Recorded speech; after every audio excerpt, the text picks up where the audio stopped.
नमस्कार, आप सभी का स्वागत है। जय माता जी।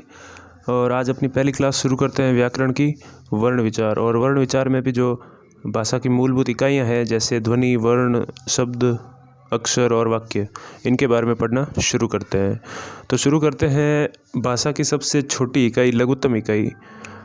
तो भाषा की सबसे छोटी इकाई ध्वनि को भी माना जाता है, वर्ण को भी माना जाता है, लेकिन सवाल पे डिपेंड करता है कि हम उसका उत्तर क्या करते हैं। क्योंकि सेकंड ग्रेड का भी एग्ज़ाम हो या और भी जो भी काफ़ी सारे एग्ज़ाम्स हैं, उनमें ऑब्जेक्टिव ही पूछा जाता है और ऑप्शन के हिसाब से हमको उत्तर लिखना होता है। तो सबसे पहले बात करते हैं भाषा की सबसे छोटी इकाई, भाषा की मूलभूत इकाई के बारे में, ध्वनि।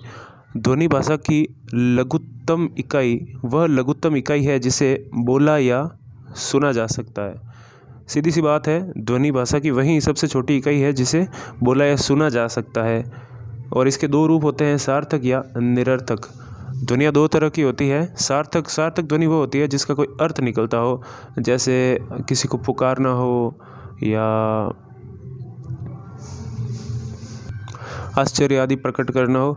और निरर्थक ध्वनि जो जानवर भी निकालते हैं, छोटे बच्चे भी निकालते हैं।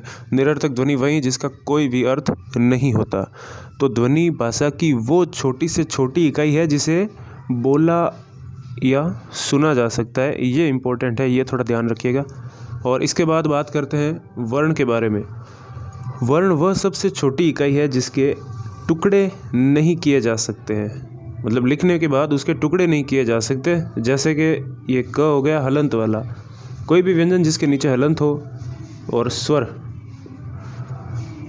ये जो लाइनें लिखी हुई है ये भी आपको एज इट इज़ याद रखनी है, क्योंकि आजकल ऐसे सवाल पूछे जाते हैं, लाइनिंग वाले सवाल पूछे जाते हैं, निम्न में से कौन कौन से कथन सही है। जैसे मान लीजिए ये पूछ लिया, वह सबसे छोटी इकाई जिसके टुकड़े नहीं किए जा सकते, वर्ण के बारे में कौन सा कथन सही है। ऐसी एक दो लाइनें दे देंगे और ये एक लाइन ये ध्वनि के बारे में दे देंगे वर्ण के सवाल में कि भाषा की लघुत्तम इकाई जिसे बोला या सुना जा सकता है, तो ये गलत हो जाएगी क्योंकि ये ध्वनि की परिभाषा है, वर्ण की नहीं है। तो इस तरह के सवाल पूछे जाते हैं, इसलिए इन लाइनों को भी याद रखना बहुत ज़रूरी हो जाता है। इसके बाद वर्ण की एक और विशेषता है, भाषा की वह लघुत्तम इकाई जिसे बोला या सुना तो जाता ही है। वो तो ध्वनि को भी बोला और सुना जाता है, लेकिन वर्ण को देखा भी जाता है, लिखा भी जा सकता है और पढ़ा भी जा सकता है। अब देखिए, आप विचार कीजिए, ध्वनि को देखा, लिखा और पढ़ा नहीं जा सकता, जबकि वर्ण को देखा, लिखा और पढ़ा जा सकता है। अब कईयों के मन में ये सवाल उठ रहा होगा कि अगर सवाल में अगर प्रश्न आ जाए तो हम ध्वनि करेंगे या वर्ण करेंगे। मान लीजिए अगर ऑप्शन में ध्वनि और वर्ण दोनों हैं तो सबसे लघुत्तम इकाई ध्वनि ही मानी जाएगी। या सवाल ऐसे पूछ लिया जाए कि सबसे छोटी इकाई जिसके टुकड़े नहीं किए जा सकते, ध्वनि है या वर्ण है, तो वर्ण है, क्योंकि ये लिखा हुआ है जिसके टुकड़े नहीं किए जा सकते वो वर्ण ही होगा। अब ध्वनि का टुकड़ों का कोई सवाल ही पैदा नहीं होता, ध्वनि को हम लिखते नहीं है, ध्वनि को बोला और सुना जाता है, लिखने के बाद ही ध्वनि वर्ण बन जाती है। तो सवाल पर डिपेंड करता है कि आप कौन सा ऑप्शन चूज़ करते हैं। इसके बाद जो स्वर होते हैं वो भी वर्णों में ही काउंट किए जाते हैं। और स्वर रहित व्यंजन, जैसे ये देखिए, ये म, ये क और ये म, ये ख, इनके नीचे हलंत लगा हुआ है। हलंत का अर्थ आप समझते ही हो, जो आधा होता है। स्वर के बिना जो व्यंजन लिखा जाता है उसके नीचे हलंत लगाया जाता है। तो स्वर और स्वर के रहित, स्वर के बिना जो व्यंजन होता है वो वर्ण कहलाता है। तो ये जो एक लाइन, दो लाइन, ये तीन लाइन, ये लाइनें भी याद रखना बहुत ज़रूरी हो जाता है। स्वर और स्वर रहित व्यंजन वर्ण कहलाता है। ये हो गया वर्ण के बारे में। चलिए आगे चलते हैं।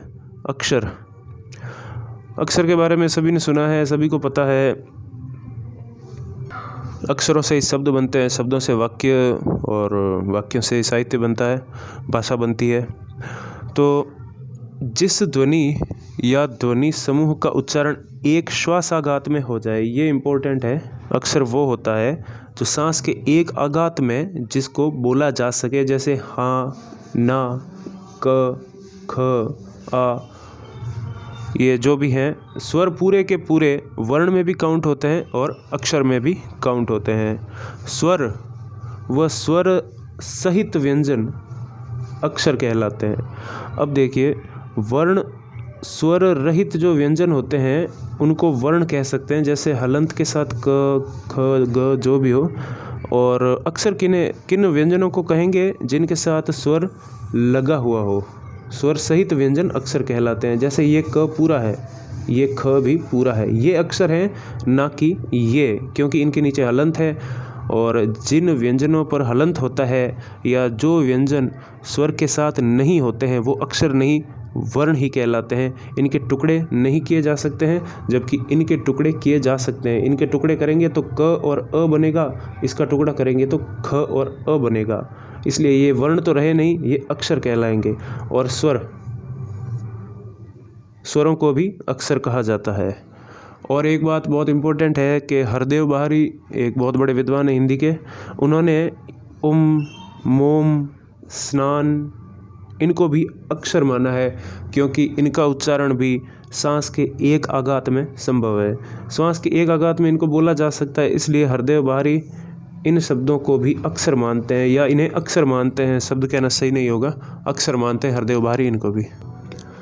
अब इसके बाद बात करते हैं शब्द। तो देखिए, वर्णों या अक्षरों का सार्थक समूह, यहाँ पर सार्थक समूह बहुत इम्पोर्टेंट है, क्योंकि जो सार्थक होता है, जिसका अर्थ निकलता है, वही शब्द होता है, निरर्थक शब्द नहीं होता। तो वर्णों या अक्षरों का सार्थक समूह शब्द कहलाता है। और इसी के साथ एक और परिभाषा शब्द की, भाषा की सबसे छोटी इकाई जो सार्थक हो। ये प्रश्न आ सकता है कि भाषा की सबसे छोटी सार्थक इकाई कौन सी होती है, तब आपका उत्तर होना चाहिए शब्द, ना कि वर्ण या ध्वनि। ये नहीं होने चाहिए। सार्थक इकाई के रूप में शब्द का ही नाम लिया जाता है। इसके बाद शब्द और पद के बारे में शब्द और पद में जो अंतर है उसके बारे में बात करते हैं। पद और शब्द यूं तो एक ही होता है, लेकिन शब्द पद कब बन जाता है, जब शब्द को वाक्य में प्रयुक्त करते हैं। तो स्वतंत्र रूप से शब्द कहलाता है, लेकिन वाक्य में प्रयोग होने पर शब्द पद बन जाता है। जैसे मान लीजिए,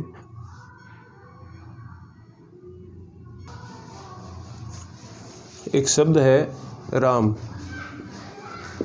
जब हम सिर्फ राम लिखते हैं तो ये एक शब्द है, लेकिन जब इसको वाक्य में प्रयोग करते हैं, जैसे राम मेरा भाई है,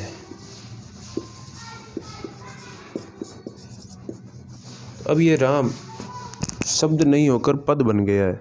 यही फ़र्क है शब्द में और पद में। ये शब्द है और ये पद है।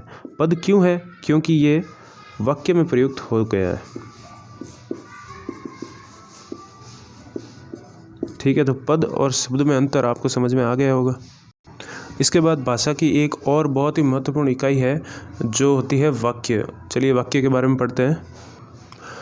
तो देखिए, वाक्य वैसे तो शब्दों के सार्थक समूह को वाक्य कहते हैं, लेकिन इसकी कई विद्वानों ने कई अलग अलग परिभाषाएं दी है। जैसे कि अर्थवान शब्दों का व्यवस्थित और क्रमबद्ध समूह वाक्य कहलाता है। और जो आम प्रचलित परिभाषा है कि शब्दों का सार्थक समूह वाक्य कहलाता है। इसमें कोई मुश्किल बात है नहीं, क्योंकि शब्दों का समूह ही वाक्य कहलाता है, लेकिन वो सार्थक होना चाहिए, बस इतनी सी बात है। शब्दों का सार्थक समूह ही वाक्य है। बाकी ये जो लाइनें हैं वो आप या तो लिख दें, या हाँ, लिखना ही सही रहेगा। इसके साथ साथ नोट्स बनाते रहें, स्क्रीनशॉट लेते रहें, जो भी। और एक और बहुत महत्वपूर्ण कि भाषा की सबसे बड़ी इकाई वाक्य है। जिस तरह भाषा की सबसे छोटी इकाई वर्ण या ध्वनि है, उसी तरह भाषा की सबसे बड़ी इकाई वाक्य है। चलिए अब थोड़े एक दो प्रश्न बनाकर देख लेते हैं कि किस तरह के प्रश्न परीक्षाओं में पूछे जा सकते हैं।